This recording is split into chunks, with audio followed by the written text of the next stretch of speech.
So the one thing that I've learned living in China in the last 8 years or so is something that I've probably known for years. I first took notice of it in my late 20s, I would say, even though I remember one of my lecturers doing a whole class on the subject. So I was aware of it way back in my earlier days, but living in China has definitely brought this out in the open. I think it's maybe less having learned it living in China, more of having it, or my suspicions about it, confirmed, and I mean confirmed with a capital C.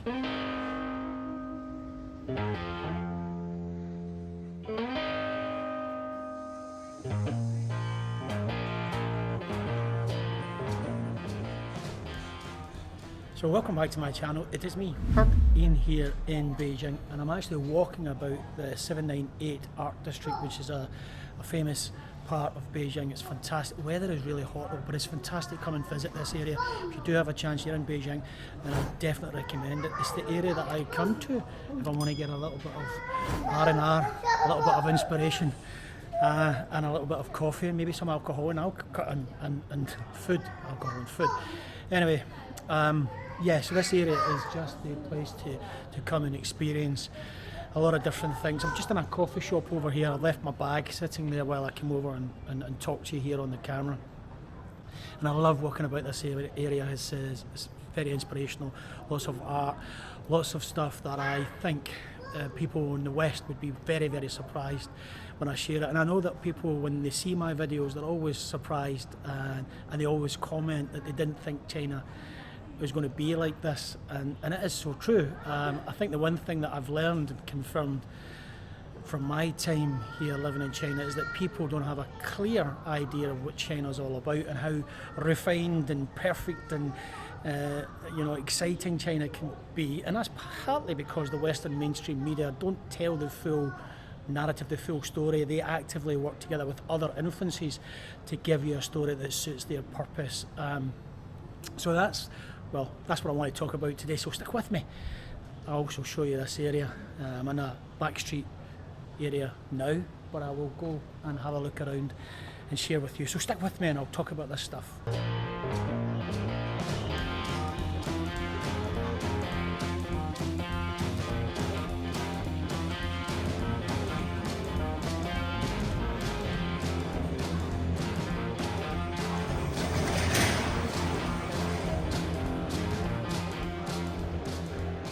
So that one thing that I've learned or had confirmed with a capital C while travelling around China and other places for that matter is that you should question the mainstream media that you consume.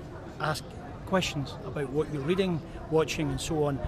I was watching a great, awesome YouTube movie on this subject the other day. I think it's called The War You Don't See, which is a John Pilger documentary. I think that's how you say it.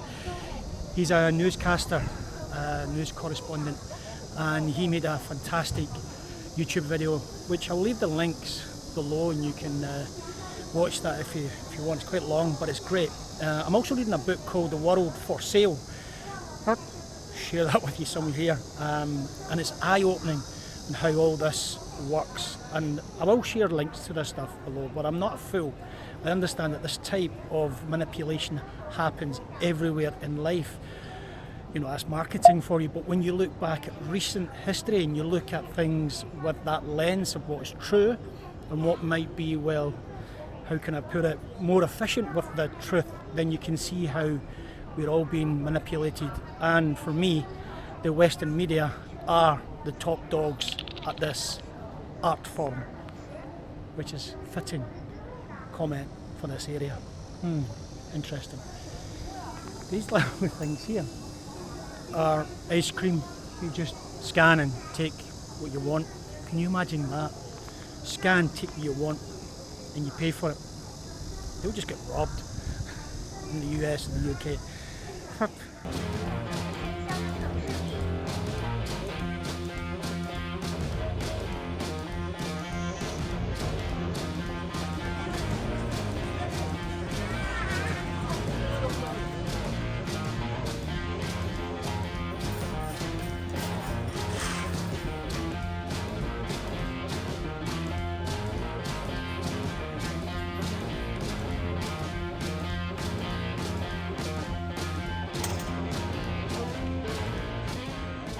So it's getting really hot and humid here in Beijing.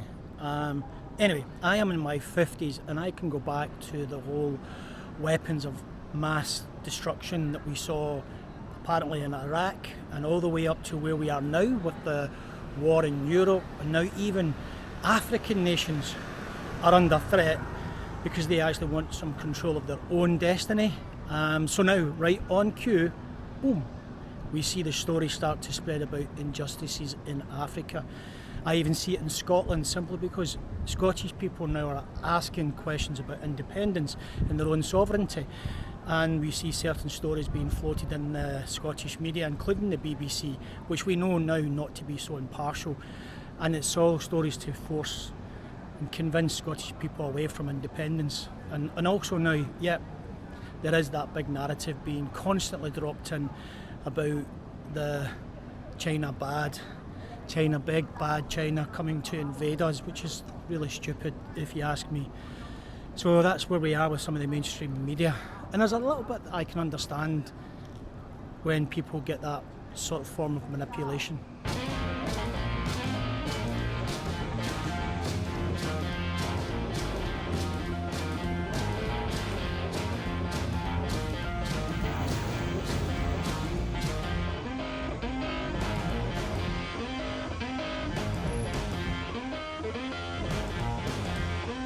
Such powerful manipulation. I totally understand why people are surprised with what I share about China.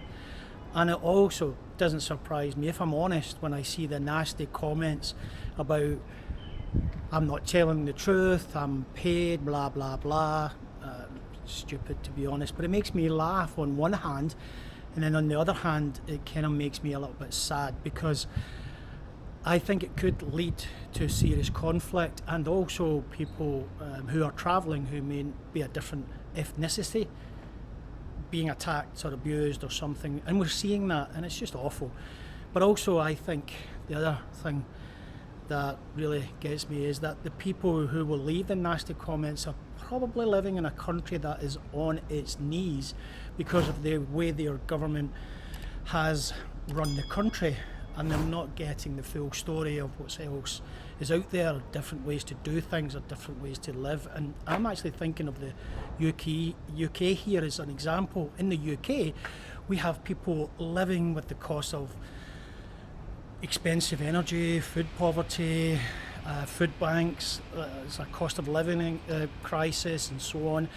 But some people from the UK will be the first people to scream about how China is bad, China is coming to invade us, blah, blah, blah. It's just stupid, really. But they believe it. And they believe it because that's what the media tells them to believe. And I've often wondered how some people get so easily manipulated where others are more sceptical and challenge the status quo more. It's always sort of confused me. Some people ask more questions and hold institutions, etc., more accountable. Other people don't bother. Understanding why people choose things that work against them, I think, will remain a mystery to me for the rest of my life. Although I did buy a book, which is my next read, that might give me some insights into that somewhere here. But it's an interesting thought because I do get confused why people will vote, like turkeys voting for Christmas, they'll vote against their own interests or talk up against their own interests. And that confuses me. Again, I'll be back in a second.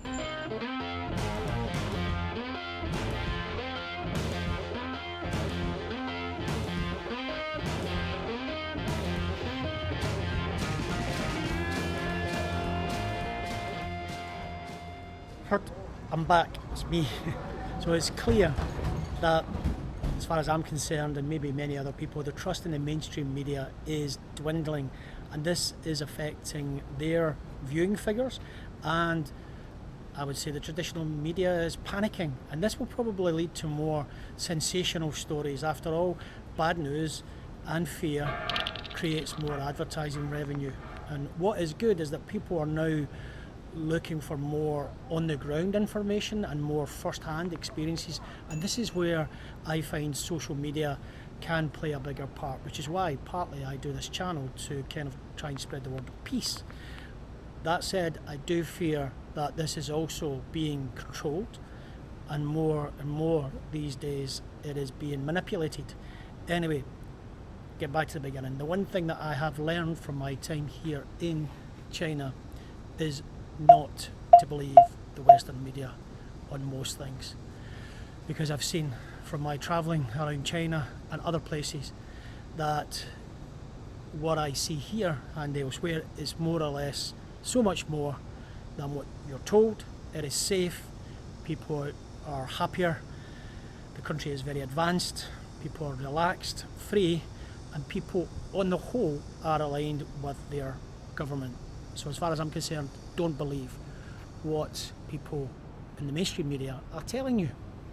Anyway, this is me, Ian, here in Beijing, wishing you all the best. Take care of yourself, your family, your community, and above all, peace out. And I'm going to go for a beer. Meanwhile, enjoy this. I've seen a lot of change, been through a lot of pain. Some things are not the same as they were a year ago, but all will be okay. I move on each and every day. The past is where it stays, way back a year ago. I've changed for the better this time. I thought I would never be fine. I strive just to say I'm alright, and for the first time in a long time I'm alright.